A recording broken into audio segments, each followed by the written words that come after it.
नमस्कार दोस्तों, मैं आपका होस्ट और दोस्त सुनील सिंह। आप देख रहे हैं द स्विंग ट्रेडर।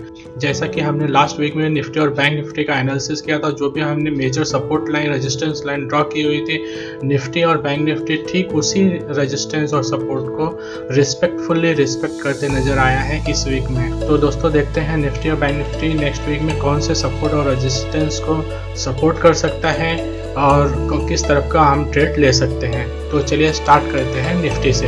दोस्तों जैसा कि हमने ये वाला जो भी मेजर सपोर्ट एरिया है लास्ट वीक में ही हमने ड्रॉ किया था। आपने मेरा पिछला वीडियो देखा होगा फ्राइडे वाला, तो आपको पता होगा ये वाला सपोर्ट हमने ड्रॉ किया था, ये रेजिस्टेंस ड्रॉ किया था, ये वाला रेजिस्टेंस था। ठीक है, तो यहाँ पे निफ्टी आया और ठीक इसी के ऊपर से कुछ पॉइंट 20-30 पॉइंट के ऊपर से निफ्टी ने बाउंस कर दिया।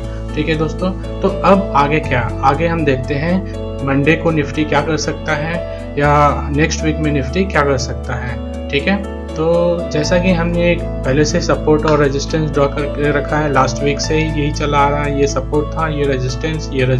ठीक है, तो ये वाला रेजिस्टेंस इसका ये यहाँ से आ रहा है, यहाँ पे रेजिस्टेंस लिया, यहाँ पे भी सपोर्ट लेने की कोशिश करी थी, फाइनली ब्रेकडाउन हो गया था। और लास्ट वीक में यहाँ पे थर्सडे को निफ्टी ने सपोर्ट लिया, थर्सडे और फ्राइडे को यहीं से सपोर्ट लेके बाउंस मारा है। तो एक मेजर सपोर्ट एरिया हो गया और यहाँ पे मेजर रेजिस्टेंस एरिया हो गया। अभी जो प्राइस के एकदम पास का सपोर्ट रेजिस्टेंस एरिया है, ये वाला एरिया है 16,419 से लेके 16,500 तक 100 पॉइंट का ये एरिया है, ये सपोर्ट एरिया हो गया। ये वाला रेजिस्टेंस एरिया हो गया 16,790 से लेके 16,900 के आसपास का ये रेजिस्टेंस एरिया हो गया। ठीक है दोस्तों, तो अब तो मंडे को अगर प्राइस गैप डाउन मिलता है, इस प्राइस के आसपास मिलता है 16,420 से लेके 16,490 के आसपास के एरिया में गैप डाउन मिलता है, तो हमें तो यहाँ पे 15 मिनट और 5 मिनट के चार्ट पे कोई बुलिश पैटर्न या बुलिश कैंडल देख के लॉन्ग ट्रेड बनाना चाहिए। टारगेट ये वाला होगा।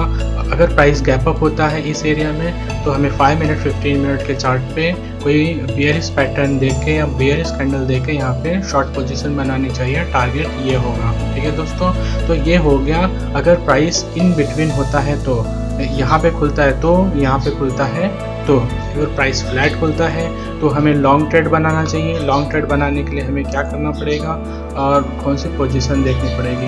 अगर प्राइस फ्लैट खुलता है तो हमें इस रेजिस्टेंस एरिया के ऊपर लॉन्ग ट्रेड बनाना चाहिए। टारगेट ये होगा।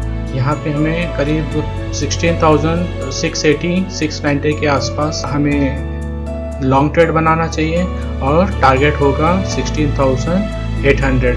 ये हमारा लॉन्ग ट्रेड होगा। और ये अगर इसके नीचे खुलता है यहाँ पे, तो हमें शॉर्ट नहीं बनाना है जब तक कि यहाँ पे पोजीशन नहीं आ जाता। यहाँ पे आता है तो हमें लॉन्ग ही बनाना चाहिए। हम शॉर्ट हम तब बनाएंगे जब प्राइस यहाँ पे आएगा, कोई बियरिश पैटर्न बनाएगा या बियरिश कैंडल बनाएगा या इस सपोर्ट एरिया के नीचे जाना शुरू कर देगा बियरिश पैटर्न के साथ में, तो हमें शॉर्ट बनाना है। टारगेट ये होगा। ठीक है दोस्तों, तो ये रहा निफ्टी का एनालिसिस। निफ्टी हम देख लेते हैं बैंक निफ्टी।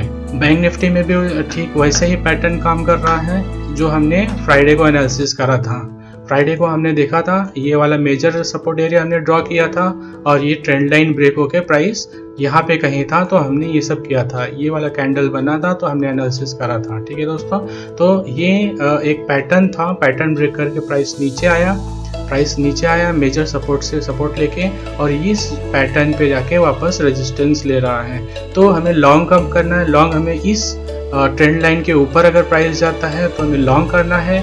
और कल इस सपोर्ट एरिया के नीचे इस सपोर्ट लाइन के नीचे खुलता है और बियरिश कैंडल या बियरिश पैटर्न बनाता है, तो हमें शॉर्ट करना चाहिए इस टारगेट के लिए।